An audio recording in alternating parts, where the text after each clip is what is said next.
तो दोस्तों एक बात बताओ, आप में से बेन 10 और ओमनीट्रिक्स को कौन कौन जानता है? सभी जानते होंगे, है ना? लेकिन क्या आपने कभी बाथरूम में बैठे बैठे ये सोचा है कि वो एलियंस असल जिंदगी में भी होते हैं? नहीं। कल मैं जब गया था मैंने सोचा था और मुझे मिल भी गए। पर्दा है पर्दा, पर्दा है पर्दा।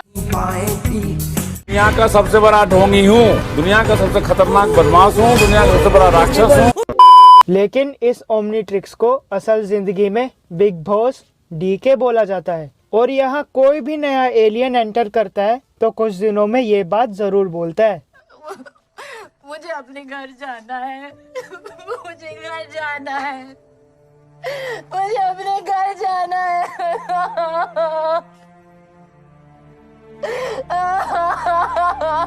तो बेड के नीचे से अपने ईयरफोन सब निकाल ही लो, क्योंकि आज हम इस ओमनीट्रिक्स के अंदर जाएंगे।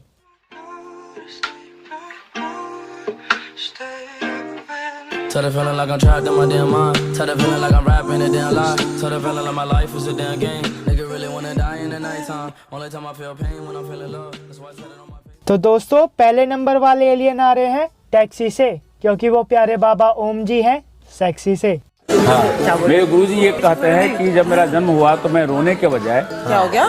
मैं बोलने लगा था। अरे बाबा जी, आपसे सुनने में शायद कोई दिक्कत हो गई। वो आवाज आपकी नहीं थी, आकाशवाणी की थी, जो कह रही थी एक राक्षस पैदा हो गया जिसका अंत स्वयं भगवान सलमान करेंगे। सबसे बड़ा राक्षस हूँ। ये मनु गेम खेल रहा था। अच्छा, तो मनु इस गेम शो में गेम खेलने आया था? पागल है साला।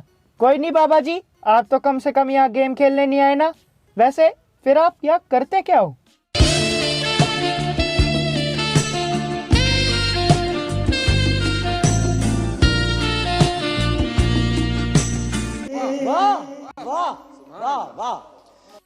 बस बहुत ज्यादा गर्मी लग रही है, या तो एयर कंडीशनिंग मशीन लगा दीजिए, वरना मैं सुरंग खोद करके जेल तोड़ करके मैं बाहर भाग जाऊंगा। चलो बाबा जी, आप मान लो सुरंग खोद के निकल भी जाओ, अगर सुरंग के दूसरे कोने में सल्लू भाई मिल गए और गाड़ी में बैठे हुए मिल गए तो बस एक बात याद रखना, आप भी सुरंग खोद के भागने ही वाले थे और वो काला हिरन भी भाई के आगे से भागने ही वाला था। अब बाकी तो आप इतने तो समझदार होंगे ही। और अब दूसरे नंबर पे आते हैं आमिर सिद्दीकी, अरे सॉरी ईमान सिद्दीकी। ये इस जगह का सबसे विचित्र एलियन है। जितनी इंसानियत दिखाया ना, उससे कई ज्यादा हैवानियत दिखाने की क्षमता रखता हूँ, लेकिन ना, वो गेम अपने को नहीं खेलने का। अपन इज्जतदार इंसान है। इज्जतदार? आप और इज्जतदार? भैया इज्जतदार आदमी आम लोगों के सामने तो ऐसे नहीं करते, ऐसे बिल्कुल भी नहीं करते भैया। भाई आप इज्जतदार भी नहीं हो और मुझे लगता है आप बाबा ओम जी जितने समझदार भी नहीं हो। यार आप सल्लू भाई से सीधा बोल दिए। जानते हैं आप सलमान भाई, टाइम आउट। अगर सल्लू भाई की सटक जाती ना तो कुछ ऐसा होता। हेलो शेरा, गाड़ी निकाल और बिग बॉस डीके को बोल कि मेन गेट खोले और इमाम को कोई फुटपाथ जैसी दिखने वाली जगह हो, आज रात को वहाँ सोने को बोले। 1 hour later.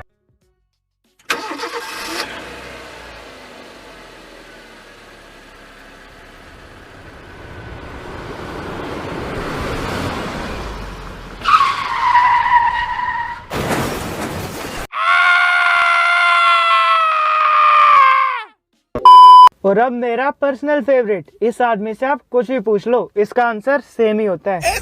Let me give an example. भैया आपको कैसी गुड़िया चाहिए? भैया आपको फ्रॉक कैसी चाहिए? भैया आपका फेवरेट कलर रेड है या ब्लू?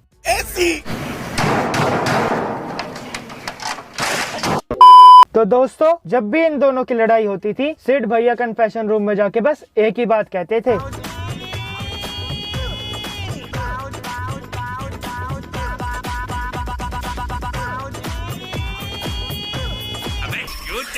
और जब इनका इशू सोल्व हो जाता था तो ये कुछ ऐसा करते थे। देखो गाधे का स्टाइल, देखो गाधे का स्टाइल, देखो गाधे का स्टाइल, देखो रे।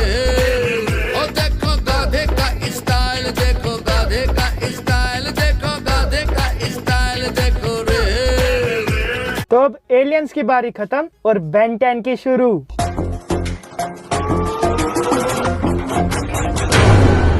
स्वागत तो करो हमारा। नहीं। जो अब यहाँ पर आने वाली हैं। ये बहुत बड़ी हस्ती हैं और ये बहुत हस्ती भी हैं। हंसो सालो हंसो, भाई ने जोक मारा है, हंसो। वो हिरन भी नहीं हंसा था, सालो हंस लो। वैसे मुझे किसी ने कहा था ये फैमिली शो है, मगर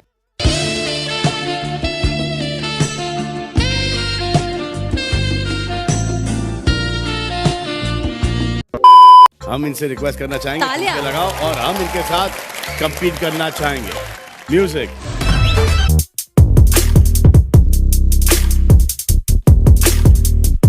भाई आप मेरे को जान से न मारते हो तो एक बात कहूँ, आपकी कमर बिल्कुल नहीं हिल रही है। ये मैं कर लेता हूँ, तब तक आप ड्रीम इलेवन पे टीम बना लो। मैं आ जाऊं क्या अपनी पर?